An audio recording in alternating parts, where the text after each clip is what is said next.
Hi friends, welcome to Aira Araha vlog. ఈరోజు నేను బెండకాయ కూర చేస్తున్నాను. చూడండి, బెండకాయలు అన్నీ కోసి పెట్టుకున్నా, ఆనియన్స్, కరివేపాకు అన్నీ రెడీ చేసుకున్నా. స్టవ్ మీద ఆయిల్ కుక్కర్ పెట్టుకొని కుక్కర్లో ఆయిల్ వేసుకున్నాను.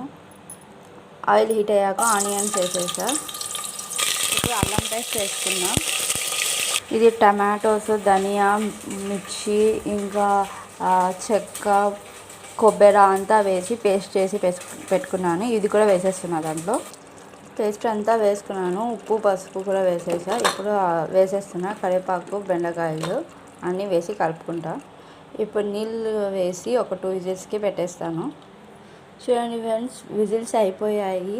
కొంచెం చింతపండు పులుసు వేసాను దీంట్లో. చూడండి, రెడీ అయిపోయింది మన బెండకాయ కూర. చూడండి, ఓకేనా? ఇంకా ఎవరైనా మన ఛానల్ సబ్స్క్రైబ్ చేసుకోండి, ప్లీజ్ సబ్స్క్రైబ్ చేసుకోండి. బాయ్.